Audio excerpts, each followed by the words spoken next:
I can hear the demons call when they do what they do. And now I feel like taking off, find a place with a view. The pain is never gonna stop if it's controlling you. I know that time can heal it all, I just gotta get through. I just gotta get through, I just gotta get through. Cause I feel like Satgas Anti Mafia Bola Polri telah mengungkapkan adanya kasus pengaturan skor alias match fixing yang terjadi pada salah satu pertandingan di Liga 2 tahun 2018. Dari barang bukti yang disampaikan oleh Satgas Anti Mafia Bola pada Rabu kemarin, pertandingan yang dinilai adanya match fixing adalah laga PSS Sleman kontra Madura FC. Laga itu terjadi pada babak 8 besar Liga 2 2018 yang digelar di Stadion Maguwarjo Sleman pada tanggal 6 November tahun 2018. Dari bukti-bukti yang didapatkan terkait kasus ini, ada 8 tersangka yang sudah ditetapkan oleh Satgas Anti Mafia Bola. Pertama adalah Figit Waluyo, serta para wasit yang bertugas di laga itu yakni Emre Zapalevi, Agung Setiawan, Khairudin, dan Ratawi. 3 orang lainnya adalah Dewanto Rahamudio Nugroho, yang ketika itu menjabat sebagai asisten manajer klub PSS Sleman, Kartiko sebagai LO wasit, dan 1 orang yang masih berstatus DPO, yakni Gregorius Andi Setio. Adapun Figit yang dianggap sebagai aktor intelektualnya sebenarnya sudah disanksi PSSI larangan terlibat di sepak bola seumur hidup karena masalah ini pada tahun 2019. Kali ini dia dijerat hukum negara karena perbuatannya tersebut. Sementara itu, selain individu, kasus ini juga bisa berimbas kepada klub-klub yang terlibat, yakni PSS Sleman dan Madura FC.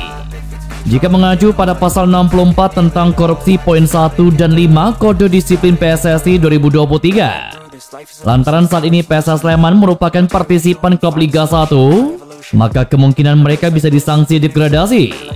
Sedangkan Madura FC tidak diketahui secara pasti nasibnya kini. Itu lantaran di Liga 3 Jawa Timur 2023 juga tidak terdaftar nama klub tersebut. Di sisi lain, di saat yang bersamaan, Satgas Anti Mafia Bola Polri juga mengungkapkan adanya kasus rumah judi online es botol.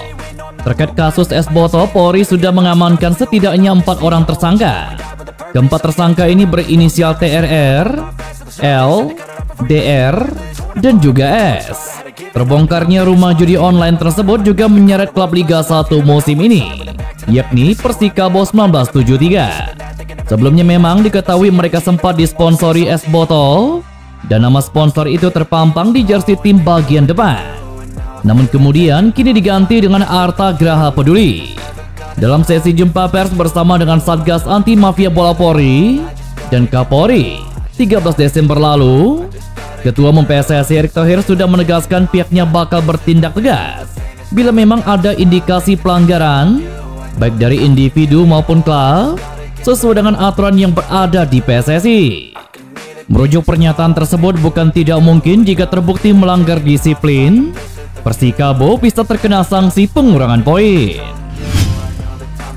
Membanggakan, Persib U17 juara Nusantara Open 2023. Di laga final Nusantara Open 2023, Persib U17 mengalahkan Bayangkara FC dengan skor 1-0. Laga final Nusantara Open 2023 dilaksanakan di Garuda Yaksa Football Academy, Kabupaten Bekasi pada Kamis 21 Desember 2023 kemarin. Adapun gol kemenangan Persib U17 dicetak oleh M. Gausirowi pada menit ke-7. Setelah Persib U17 juara Nusantara Open 2023, Deputi CEO PT Persib Bandung Bermartabat, Teddy Cahyono, memuji pelaksanaan Nusantara Open 2023. Teddy yang menonton langsung final Persib kontra Bayangkara FC U17 didampingi Direktur Akademi Persib Yoyo S.A. Direja dan tim pelatih Akademi mengapresiasi penyelenggaraan Nusantara Open. Tahun lalu kami juara dan tahun ini bisa mempertahankan tahta juara. Kami sangat mengapresiasi penyelenggaraan turnamen usia muda karena ini sangat penting untuk pembinaan agar anak-anak punya ajang berkompetisi hingga usia-usia berikutnya. Jelas Teddy Cahyono. Pelatih Persib Bandung Bojan Hodak menyambut baik jeda kompetisi Liga 1 Indonesia kurang lebih selama 1,5 bulan selama gelaran Piala Asia 2023 pada Januari hingga bulan Februari 2024 mendatang. Bojan Hodak menjelaskan jeda kompetisi yang cukup panjang dapat memberikan pemain-pemainnya masa untuk mengisi ulang tenaga setelah berkompetisi cukup lama. Hodak menambahkan situasi ini tidak beda jauh dengan kondisi sepak bola di Eropa. Terlebih selain kompetisi di Indonesia, juga pemain ada yang tampil untuk turnamen lainnya. Pelatih asal Kroasia itu menilai libur panjang dalam satu kompetisi merupakan hal normal. Dan momen itu bisa digunakan pemain untuk mengisi ulang tenaga dan melepas rindu bersama keluarga. Diketahui skuad Persib Bandung diliburkan selama jeda kompetisi Liga 1 Indonesia dan baru akan kembali berlatih pada tanggal 10 Januari 2024 mendatang. Saat ini Persib Bandung menempati peringkat ketiga klasemen sementara Liga 1 dengan torehan 40 poin dari hasil 23 pertandingan. Skuad Maung Bandung berupaya untuk mengakhiri seri reguler di peringkat 4 besar agar bisa berlaga di seri championship. Terkadang ini bagus, seperti di banyak negara di Eropa. Ada 2 masa jeda, dan ini bagus bagi pemain untuk memulihkan mental dan fisiknya. Karena musim kompetisi di Indonesia cukup panjang, 34 laga di liga, ditambah ada laga internasional. Jadi itu normal untuk mendapat libur panjang. Jadi ini bagus bagi pemain mengisi ulang tenaganya dan kembali merasa lapar menghadapi putaran kedua. Jelas Bojan Hodak. Pelatih fisik Persib Bandung Miro Patrick percaya kebugaran pemain akan tetap terjaga walau sedang libur jeda kompetisi. Sebab tim pelatih juga tetap memberikan program latihan secara mandiri untuk semua pemain. Miro menjelaskan waktu libur perlu bagi pemain. Selain mengembalikan kondisi fisik, libur dapat dimanfaatkan pemain untuk menjaga mental. Setelah itu baru akan ada program peningkatan kembali fisik menjelang latihan kembali. Dia berharap program yang sudah dirancang akan membuat pemain lebih siap untuk kembali berlatih. Dengan begitu program latihan tidak kembali ke level bawah seperti memulai awal musim.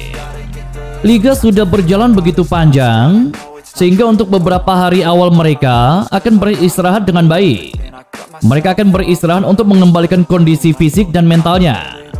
Lalu setelah itu para pemain masing-masing mendapatkan program individual selama 10 hari. Jadi ketika mereka kembali di tanggal 10 Januari, saat kami menggelar sesi latihan bersama lagi, mereka sudah siap melanjutkan program latihan yang diberikan. Karena dari awal kami sudah melakukan program yang berat. Jelas Miro Patrick. 36 klub amatir yang pernah tergabung sebagai anggota Persib Bandung hingga sekarang masih merasa ditinggalkan dan dilupakan. Ketua Asosiasi PSSI Kota Bandung Yoko Angga Surya bahkan mencurigai ada pihak-pihak tertentu yang memang sengaja ingin memisahkan Persib dengan 36 klub atau persatuan sepak bola yang pernah menjadi anggotanya. Bagi Yoko, situasi dan kondisi yang dihadapi 36 klub ex-anggota Persib ibarat anak yang ditinggalkan oleh induknya sehingga tidak tentu arah. Diketahui ke-36 PS tersebut sejak era Perserikatan hingga Liga Indonesia menjadi penopang kiprah Persib Bandung sebagai penyuplai pemain. Perasaan ditinggalkan oleh Persib seolah kian menguat ketika manajemen PT Persib Bandung bermartabat memutuskan perubahan hari jadi Maung Bandung dari tanggal 14 Maret 1933 ke tanggal 5 Januari 1919. Perubahan itu berdasarkan hasil riset tim peneliti dari Universitas Padjadjaran. Terkait isu terkini mengenai perubahan hari jadi Persib maupun status 36 klub ex-anggota Persib, Yoko mengatakan pihaknya akan segera melakukan pertemuan, termasuk dengan mengundang sejumlah tokoh. If you're patient and soon, it can all be worth it. All the searching, pain is never really permanent, but damn it hurts, man. I could feel all of the turbulence and it's concerning. I've been searching for a purpose, I hope it's worth it. This society is really trying me.